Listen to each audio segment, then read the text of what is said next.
na bei rafiki. Kweli hiyo bei rafiki. Bei rafiki sana.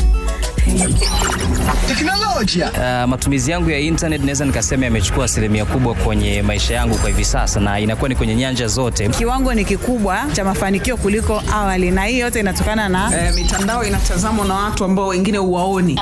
Kuna kitu niliwahi kujutia kukiposti, lakini baada ya kuona kwamba hiki kitu sijafanya sawa, nilikifuta immediately. Nilitapeliwa kabisa mtandaoni. Kipindi nasoma chuo, ada ilikuwa imepelea. Nikapita kwenye magrupu ya WhatsApp hapo, nikaona kuna mtu anasema yeye anakopesha na anakopesha kwa riba nafuu. Ambalo wengi ndio linaoingiza matatani ni kujiunga na linki mbalimbali ambazo hujui usalama wake ukoje. Teknolojia. Aishedina teknolojia. Elimika kiteknolojia. Elimika kiteknolojia ya leo tarehe 25 mwezi ni wa 3 2026. Tunatazamia tabia ya kidijitali ya kimaadili inayohusika. Hapa tunaangazia mambo mengi sana, na nikukumbushe tu kwamba kipindi hiki ni sehemu ya program ya mpango wa ushirikiano kidijitali Tanzania kupitia shirika la Tech and Media Convergence kwa ufadhili wa ubalozi wa Marekani Tanzania kwa ushirikiano na idara ya ofisi ya masuala ya Afrika nchini Marekani. Yako mambo mengi ambayo programu hii imelenga kuyafanya, lakini baadhi ya hayo ni kuweza kuwasaidia wananchi kupata uelewa juu ya matumizi sahihi ya mitandao ya kijamii, lakini pia kugundua fursa na hatari zilizopo katika maendeleo haya makubwa ya kidijitali. Na leo tutajifunza mengi sana kutoka hapa kwenye upande wa mitandao ya kijamii. Nikwambie tu kwa kifupi kwamba hii mitandao ya kijamii ni chombo chenye nguvu kwa mawasiliano. Ambao tunafanyia biashara, pia kuna watu tunapata elimu huko, lakini kama haitoshi tunaburudika. Hata hivyo inatakiwa itumike kwa uwajibikaji ili kuhakikisha mazingira ya mtandao salama na chanya. Yako mambo ya kufanya katika mitandao ya kijamii, ikiwemo kushiriki habari chanya na za kweli. Chanya ni zile zenye manufaa kabisa. Unatumia mtandao kwa ajili ya kushiriki vitu ambavyo vina faida. Yaani mtu kama ni elimu anaipata. Kuna hadithi za kusisimua na kuhamasisha hata maendeleo. Kabisa. Zinakuwepo kule. Kwa hiyo sio wewe unakuwa unatumia mtandao unakutana na vitu fake tu. Na inapaswa kuwe unapata elimu, unapata hizo hadithi, lakini pia kuna watu ambao wamefanikiwa. Dashboard, kuna wakati unaweza ukaingia mtandaoni ukakutana na story ya mtu akakuelezea jinsi ambavyo alikuwa anaishi maisha yake, alipoanzia, alivyopambana mpaka akafanikiwa. Upande wa biashara, watu wengine mambo ya kilimo, na kule mtandaoni ukapata elimu, alafu mwisho wa siku na wewe ukaweza kujiingiza kwenye biashara na mambo yakaenda vizuri. Kabisa. Hata kwenye afya hivyo. Kule pia kuna elimu kuhusiana na afya. Tunapata elimu huko kwamba na wengine unaona kama huyu alipata madhara haya, kumbe mimi nisipofanya hivi sitapata madhara hayo, natakiwa kuishi kwa mtindo huu hapo.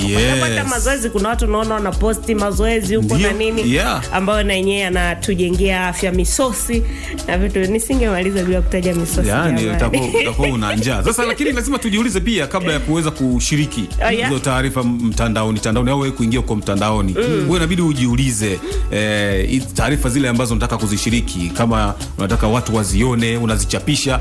Je, hii taarifa ni kweli? Angalia ukweli wa hiyo habari. Lakini pia je, ina manufaa? Lakini pia iko sahihi? Kwa sababu inawezekana pia ni kweli lakini haiko sahihi. Sahihi hata kuanzia kwenye uandishi, namna uwasilishaji. Je, ni muda sahihi wa kuiwasilisha hiyo taarifa? Ni kwa watu sahihi? Mtindo uliotumia ni sahihi? Mambo ni mengi. Lakini pamoja na vyote hivyo, wakati tunaposhiriki sasa, lazima tu tuna staha, lazima tu tuna heshima katika majadiliano. Kabisa. Hii ni mitandao ya kijamii ambayo imejaa mijadala na maoni tofauti. Kwa hiyo unapokuwa humo ndani kaa kiheshima, hata unapokubaliana na watu wengine, kwa sababu kuna ule msemo tunasema kukubali kutokukubaliana. Lakini usimvunjie mtu heshima, mambo ni kwa staha kabisa.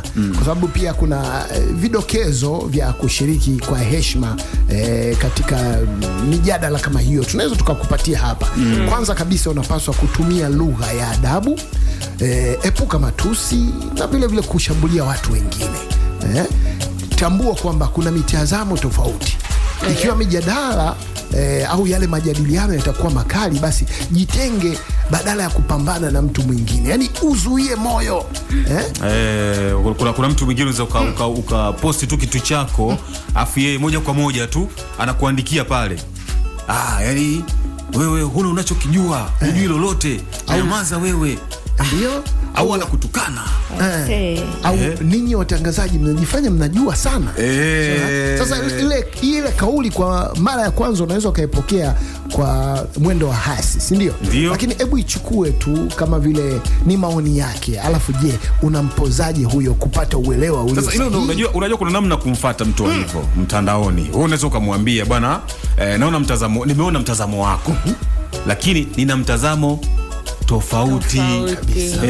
Yani bwana, ndio kivumbi umeandika hivi, lakini mimi nina mtazamo tofauti. Kwa hiyo unaweza ukashusha huo mtazamo wako na mambo yakakaa vizuri. Sio lazima uanze unatupia. Yeye kapiga tusi na wewe unapiga tusi. Hamtofika. Lakini bana, thibitisha maudhui kabla ya kushiriki. Fuatilia hizi habari. Je, hii ni ya kweli ama ya uongo? Usikimbilie tu kusambaza. Watu wengine bana wanapata hofu, lakini pia unapotosha jamii ama unapotosha taarifa. Na ubaya wa taarifa, ukipotosha lazima kuna madhara ambayo yanatokea. Kabisa. Kila mtu kuna namna yake ambavyo anaweza kupokea jambo. Unaweza kuzua pia taharuki. Kabisa. Mtu akakimbia nyumbani, anahama zake. Kama ile ilitokeaga ya kwamba mwisho wa dunia umefika. Taarifa inasambaa. Watu bwana, tumia ulivyo navyo. Tupote mali. Ukaponda mali zako zote, afu kumbe mwisho wa dunia haupo. Afu unaamka maskini, unaanza kuwaza tena, nilikula batani lakini sasa hivi sina kitu, kwa sababu tu mtu alipotosha mtandaoni. Lakini pia hata hizo unazushia mtu kifo. Bwana, fulani tunasubiria tu itangazwe. Fulani hatunaye. Sasa ile inazua pia taharuki, lakini pia hata kwa wale ndugu wanajisikiaje wanapoona vile, au mtu mwingine kama asipopiga simu ama kufuatilia, unaweza kushangaa amesafiri kutoka hapo Mwanza, unasema bwana, nina msiba bwana, wa ndugu yangu, unajua kiongozi fulani ndugu yangu bwana amefariki. Wewe unaondoka kichwa unafika Dar es Salaam, kama ndo unapoenda unamkuta yupo. Na afya yake tena mzima ndo anakupokea. Kwa hiyo kabla ya kushiriki hiyo taarifa, basi angalia chanzo. Je, kinatoka kwenye tovuti au akaunti ambayo imethibitishwa? Vile vile thibitisha vyanzo vingine. Je, vyombo vingine vya habari ambavyo vinaaminiwa vimeposti habari hii? Unazama pale Jembe FM, unatizama, je, wameposti taarifa hii? Angalia vipaumbele. Je, habari hiyo ina lengo la kudhibiti au kuchochea hisia? Moja kati ya mambo ya muhimu sana. Na mjadala unavyoendelea, kuna mwanafamilia anatamani naye achangie chochote kitu. Sasa mwanafamilia, changia kupitia 0797 779 735. Tutumie ujumbe wako mfupi kuhusiana na hiki ambacho kinaendelea hapa, na tukuhakikishie tu sisi tutausoma. 0797 779 735. Hii ni Jembe FM kutoka 93.7 na tuko katika Elimika Kiteknolojia. Baki huko. Kila mzazi ana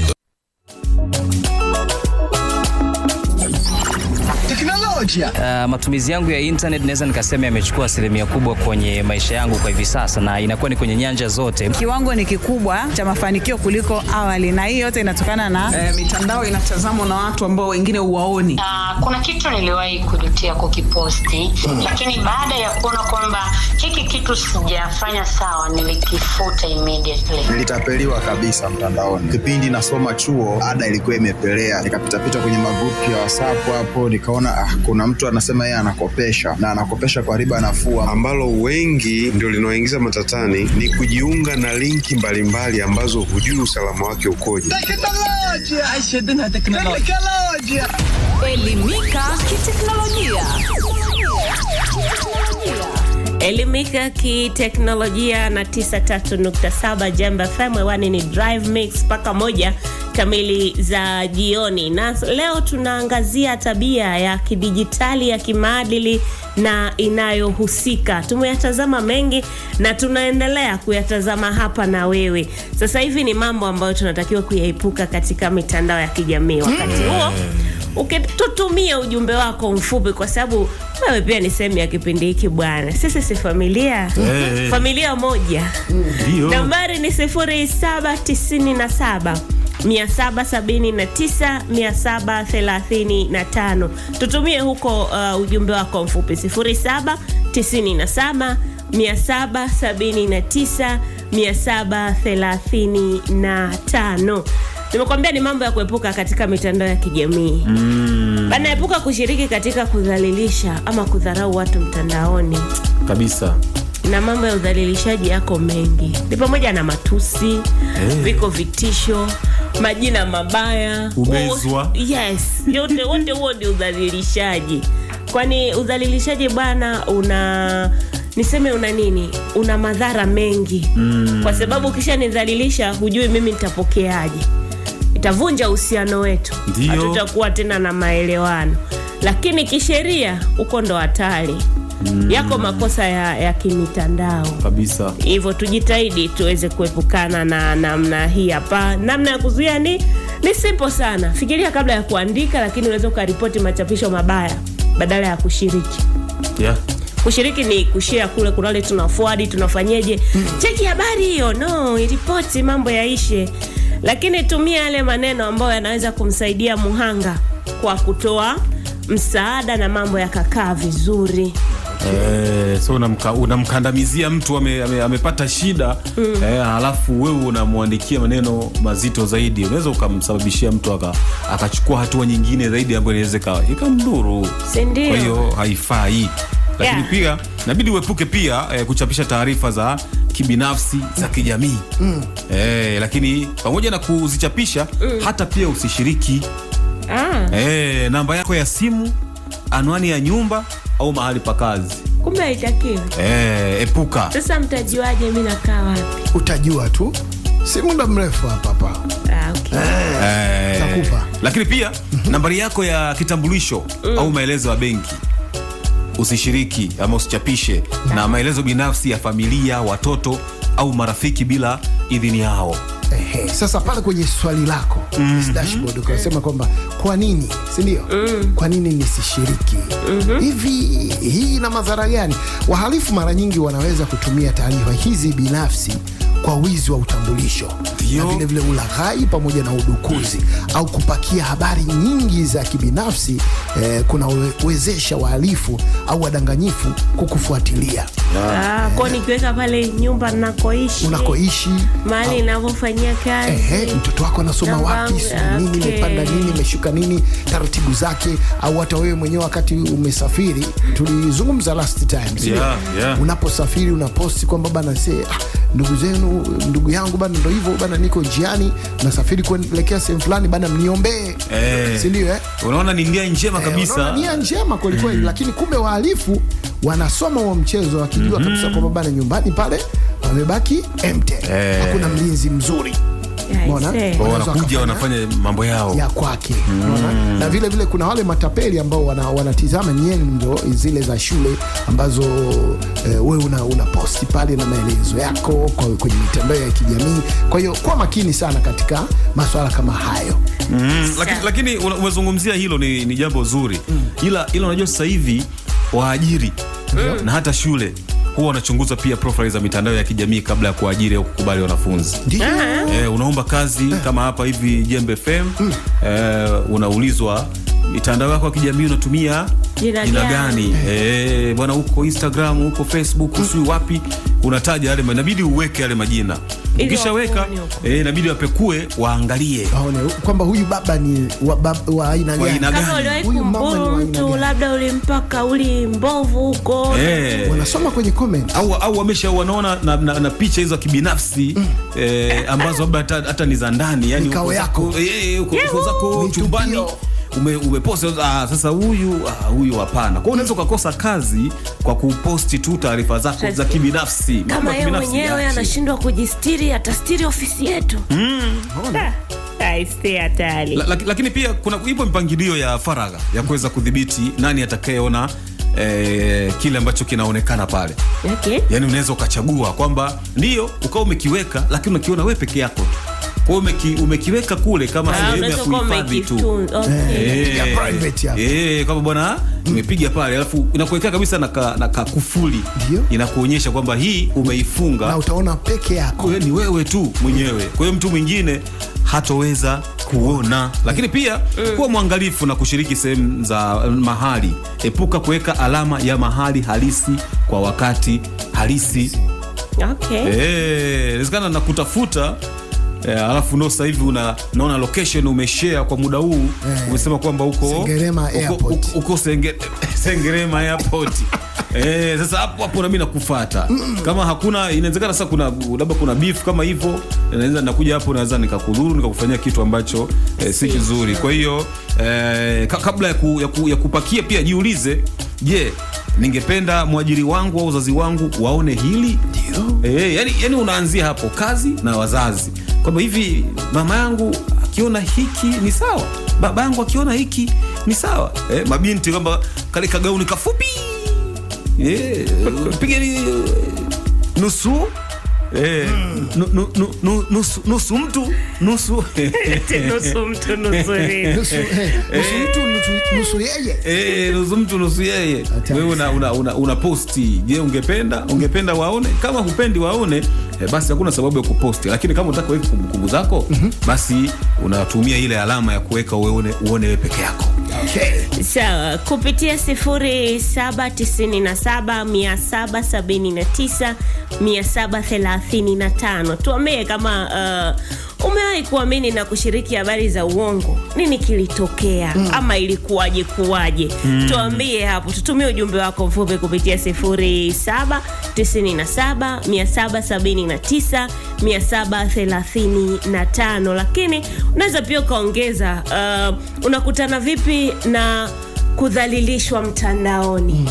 Hilo nalo unaweza ukatujibia kupitia hiyo 0777797735. Sasa wadau wetu hapa wako makini na sisi.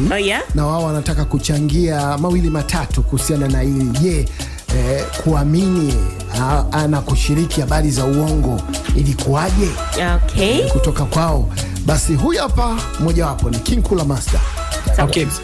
Moja ya kitu ambacho kimewahi kutokea hasa kwenye mambo ya mitandao nimeshawahi kushirikishwa au kuna mtu ameshawahi kushare na mimi picha za utupu, yani ni watu ambao wanafanya mambo ya hovyo kwenye mitandao. Sasa walini tag. Sasa walivyoni tag, maana yake kama ni wewe ni rafiki yangu unaona mpaka hapo. Sasa kile kitu kiukweli nilijisikia vibaya sana. Sasa mimi nilichokifanya ni kublock ile account, na baada ya kuiblock maana yake nikawa nimejiepusha, lakini kiuhalisia kwamba nilijisikia vibaya kwa sababu kujisikia vibaya inatokana na kwamba mimi pia nilionekana ni mmoja kati ya wale watu ambao labda wanafanya hivyo ama ni wateja wao na vitu kama hivyo, kwa sababu ilikuwa mbaya sana.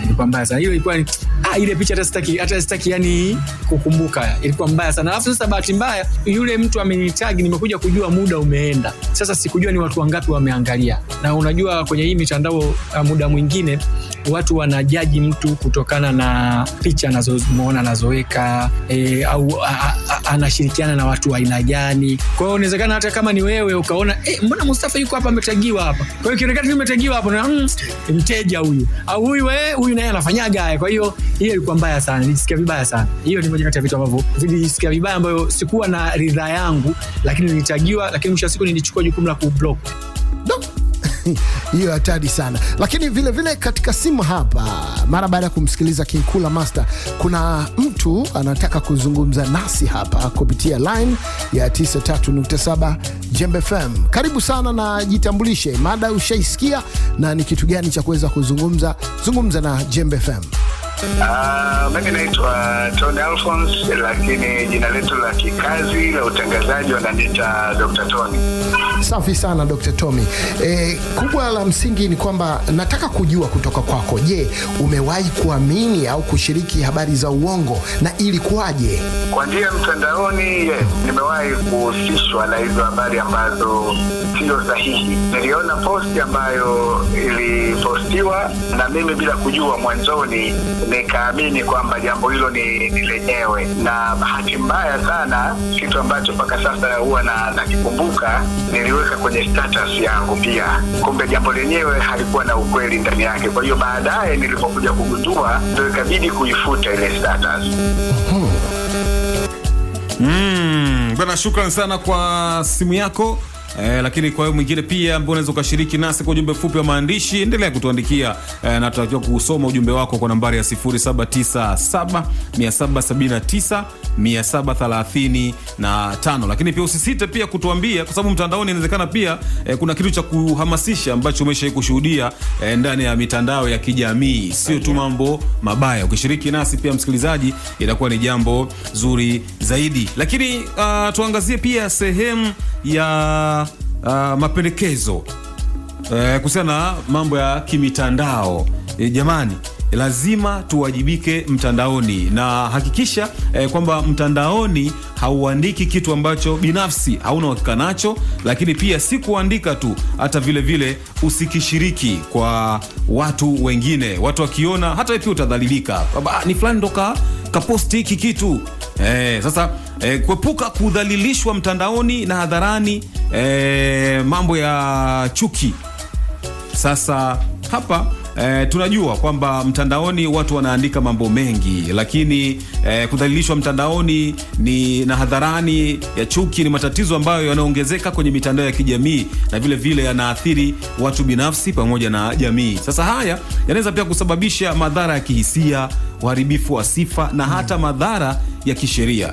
Ndugu yangu, ni muhimu kuwaelimisha watu jinsi ya kutambua, kuzuia na kujibu kudhalilishwa mtandaoni, huku tukikuza utamaduni wa mtandao wa heshima na usalama. Wewe ambaye unaipata hii elimu, usisite kumwelimisha na mtu mwingine, ili tuendelee kubaki na heshima mtandaoni.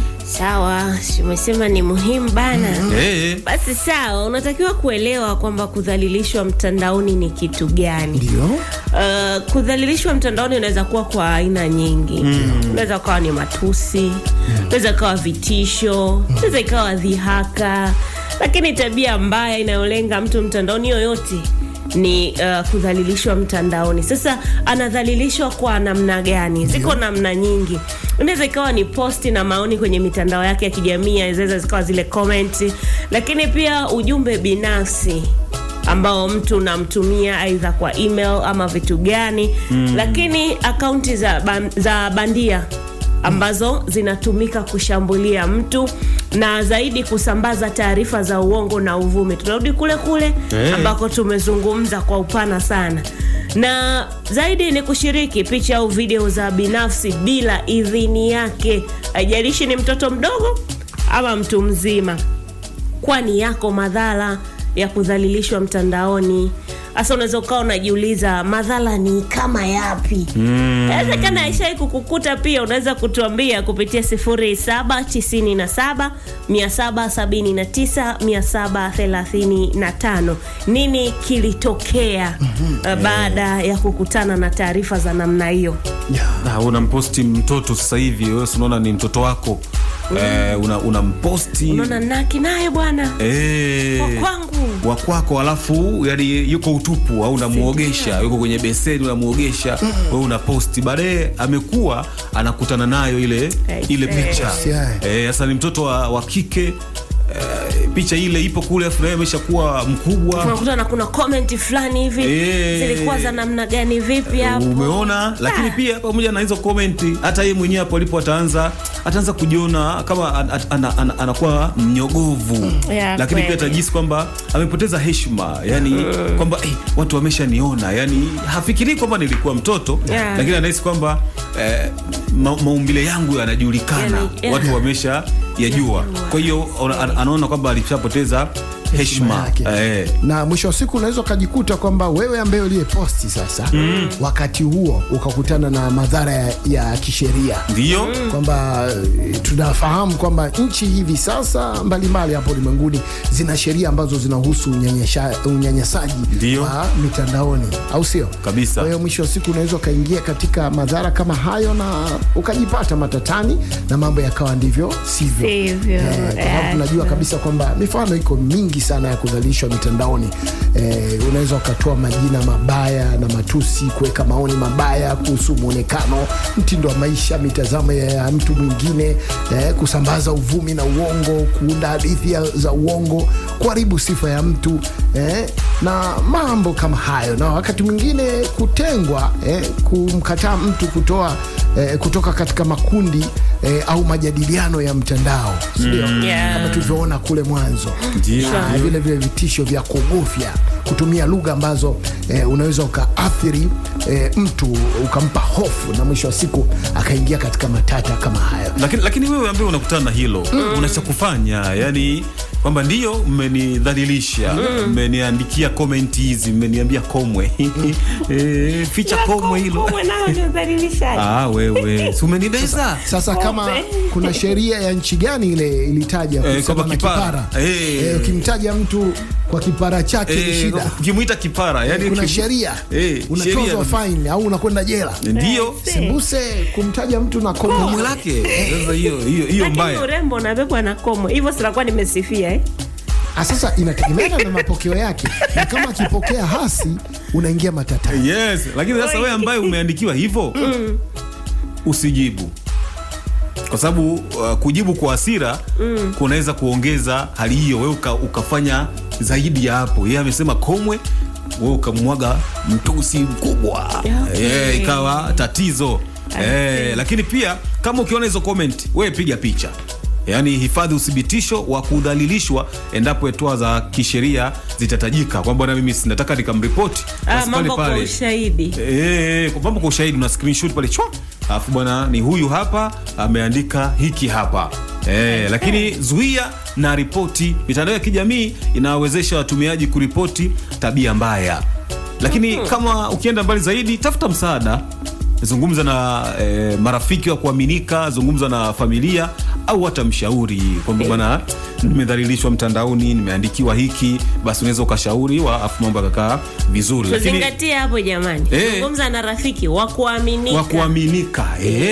Zingatia hapo. Ripoti pia kwa mamlaka, kama ikiwa kuna vitisho au unyanyasaji mkubwa, ripoti kwa mamlaka, mambo ya kisheria yaweze kufuatwa. Sawa, hapo ni wewe ambaye umedhalilishwa. Lakini sasa kuna namna sisi wengine tunaweza tukawasaidia waathirika wa kudhalilishwa mtandaoni. Tunawasaidia kwa namna gani? Kwanza kuwa msaidizi, si msimuliaji. Bila shaka nimeeleweka.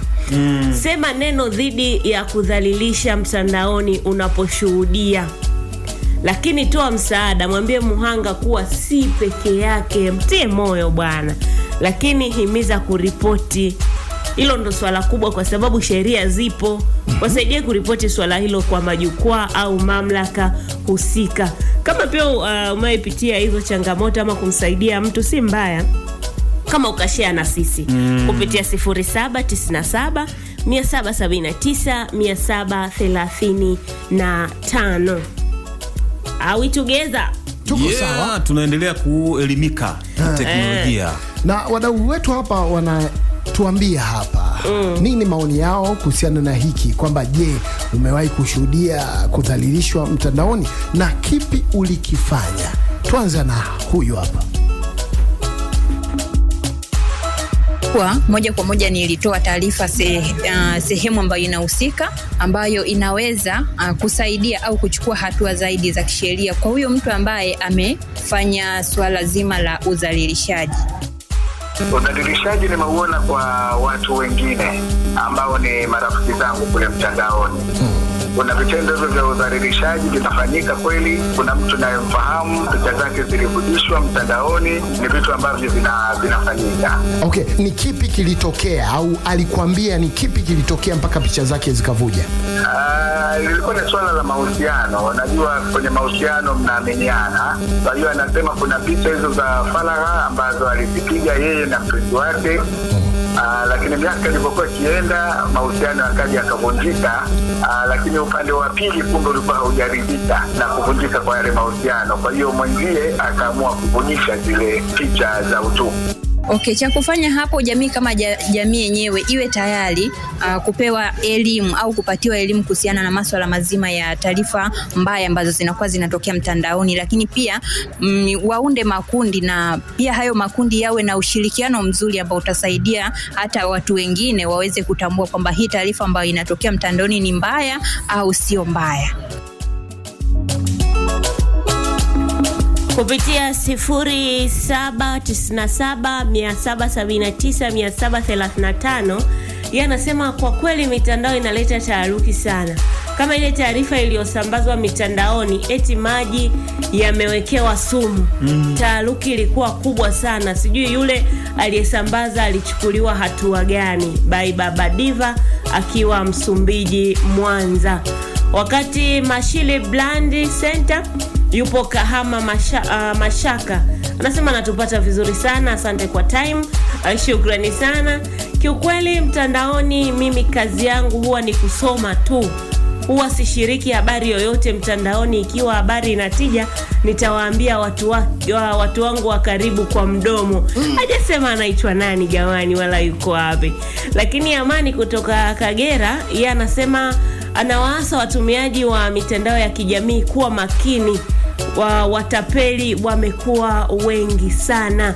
Nimalize na Delson, naona watu wananiangalia hapa.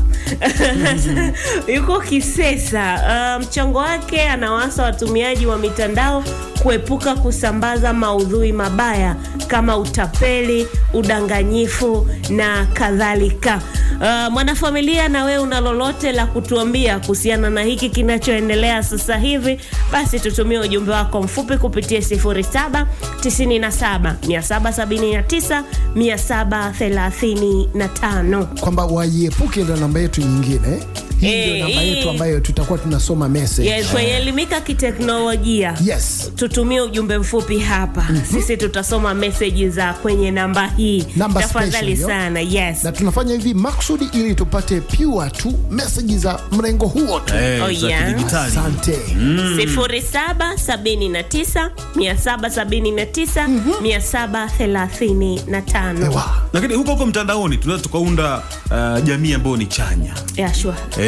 Yani kule na kwenye pia tunaweza tukawa na watu ambao tunaelewana, ukashiriki maudhui ambayo ni ya kuhamasisha na ambayo yana msaada kabisa. Lakini pia ukapongeza na kusaidia watu wengine mtandaoni, sababu kuna watu wengine pia wanakuwa na shida na nini, unawapongeza na kuwasaidia. Lakini pia shiriki majadiliano ya kujenga badala ya kubishana kabisa. Halafu simama dhidi ya chuki na ripoti maudhui ya matusi. Hivyo unaweza ukasaidia kuitengeneza jamii fulani ambayo tunaweza tukawazungumza lugha moja. Kabisa. Kama tunapendana, tunasaidiana kwenye matatizo, tuko pamoja, tunashirikiana. Mungu atupe nini tena jamani? Jamii yetu ile inakaa vizuri. Jamii oye.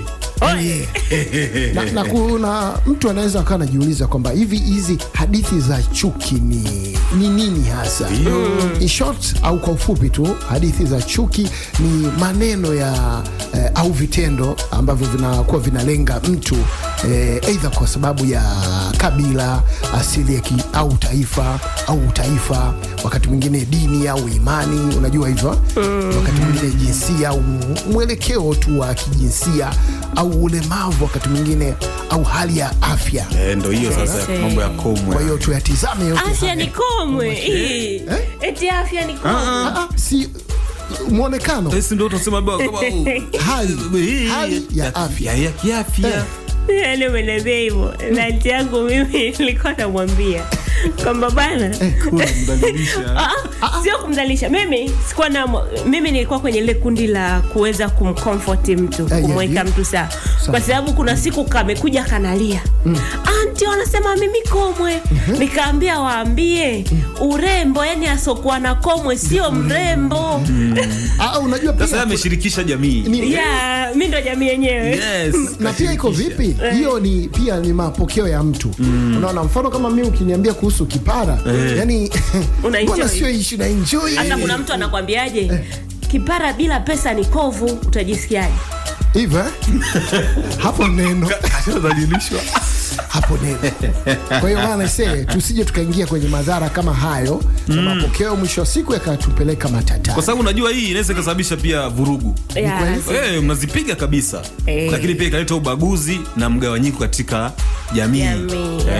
Lakini pia inasambaza hasi na hofu miongoni mwa watu, na inaweza pia kusababisha hatua za kisheria na marufuku katika mitandao ya kijamii. Sasa tuziepuke vipi kama haya yote yanaweza yakasababishwa na hizo hadithi za chuki? Kwanza ni kuwa makini na jinsi maneno yako yanavyoathiri wengine. Epuka kushiriki memes, jamani, mnazijua. Lakini vicheko au memes hivyo mnazifahamu, pamoja na vile vicheko, story types zinakera sana. Kuna mtu unaweza kuwa umetuma tu kwa nia nzuri, lakini ambavyo mtu atapokea ni mtihani. Lakini sema neno dhidi ya hadithi unaposhuhudia, ama hadithi za chuki naweza nikaita hivyo. Unaposhuhudia, neno lako moja linaweza likamponya yule ambaye ameambiwa hayo maneno, ama ukampa way forward nini sasa ambacho akifanye. Lakini mwanafamilia, unaweza ukatuambia kama umewahi kushuhudia kudhalilishwa mtandaoni na ulifanya nini? Unatuambia kwa mtindo gani? Wewe tutumie tu message yako kupitia usipige simu. Tutumie message tu kupitia 0779 779 735. Lakini unaweza kutoa ushauri hapo kwamba tunaweza kufanya nini kama jamii ili kuunda nafasi salama mtandaoni kupitia nambari hiyo 0779 779 735. Katika line hapa kuna wadau wetu. Huyu hapa wa kwanza. Ni kwa wakati mwingine ukiona kama watu wamezidisha, unaona kuna uhuru kama mpitiliza hapa, ni mbinu nzuri hapa ni ya kumute kule kwenye comment, kama kuna baadhi ya wengine wakinyaga hiyo. Ukiona mambo yanazidi, unafunga hizo comment. Hiyo ni mbinu nzuri pia ambayo inaweza kusaidia hata wewe, maana kila mtu ni binadamu, usipate tena na hasira kutokana na majibu yake anakuja na kukwambia vile. Kwa hiyo ni mbinu nzuri, lakini pia mbinu nyingine zikiwepo sheria mbalimbali za kuzuia watu yani kutokuwa na uhuru wa kupitiliza, wa kusema ni kile ambacho mtu anajisikia tu ili mradi yani amesema. yani zikiwepo kama zinaweza kutungwa pia inaweza ikasaidia, na kama mtu yoyote ambaye akiwajibishwa tukiwa kwenye mitandao pia kwenye peji mbalimbali za serikali za viongozi, watu wajue kwamba kuna hatua zinachukuliwa, mtu anatoa na uhuru wa kupitiliza huko kwenye mitandao. Okay. Bana, shukrani sana. Tisha. Kwanza ni kuanza na vijana wetu, nikimaanisha kwamba watoto pia, kwa sababu hivi sasa watoto na wenyewe ni wateja au watumiaji wa hizi simu, na wengine wana akaunti zao kabisa. Kwa hiyo kama tutatoa elimu kwa watoto, na watoto tunatakiwa tuwaambie kabisa kwamba teknolojia haisahau. Kwa hiyo chochote ambacho atakiposti ambacho hakitokuwa kizuri kwake kitaishi. Lakini lingine ni kuwafahamisha vijana wetu.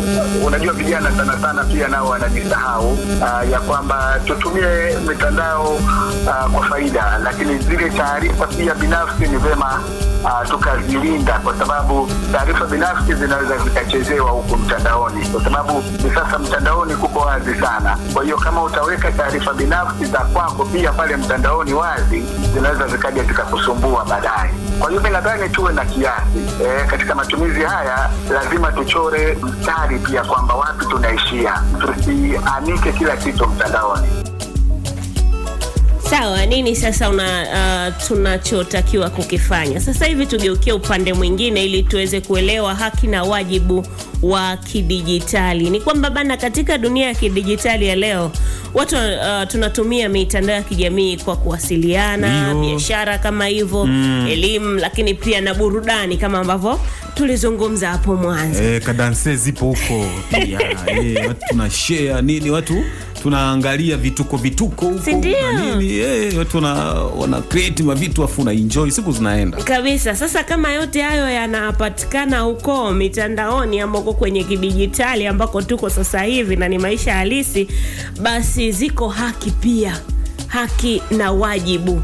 Sasa tutazame haki za kidijitali ni zipi ama ni nini. Kwanza tuanze kwa haki za kidijitali. Huu ni uhuru na ulinzi ambao kila mtumiaji wa mtandao anastahili wakati akitumia majukwaa ya mtandaoni. Sasa haki hizo ni zipi?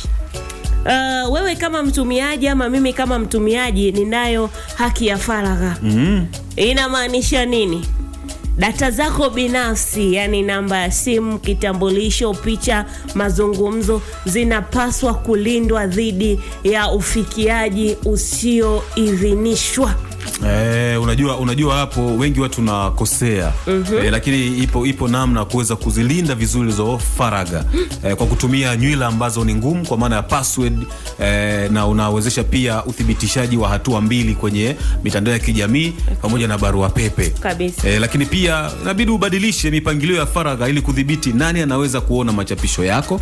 Lakini pia uepuke kushiriki taarifa nyeti za binafsi mtandaoni, na vile ufahamu basi sera hata zile za ukusanyaji wa data ambapo pale ambapo unatumia tovuti na program.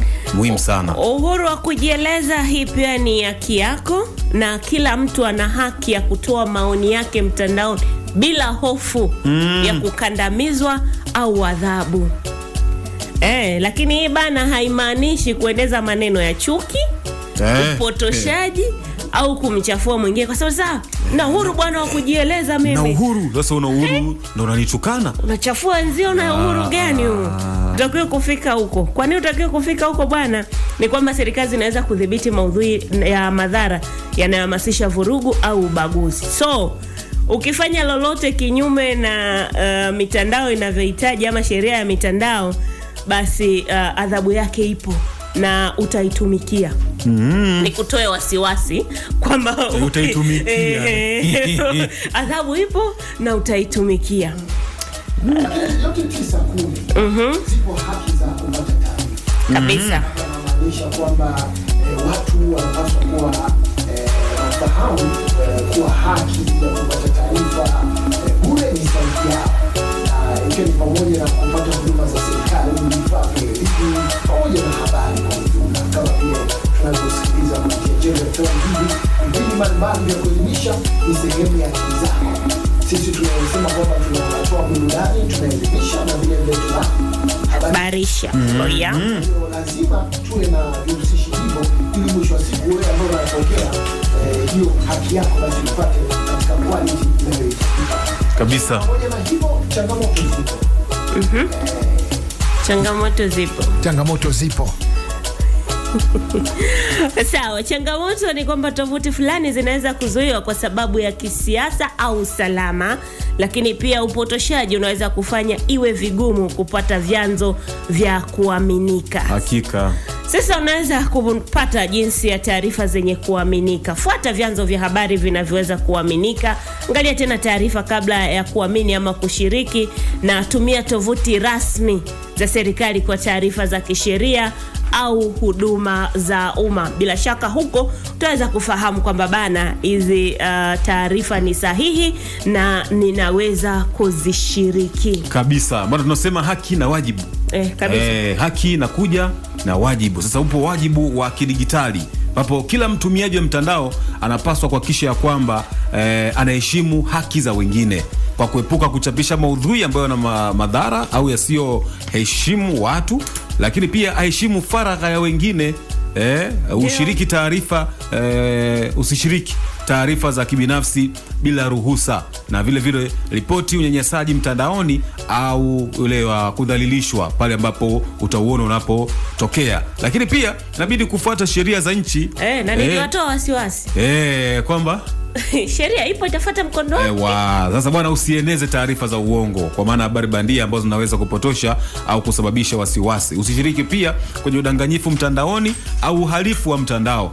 Elewa kwamba uhuru wa kujieleza haukupi uhuru wa kutokuwa na madhara.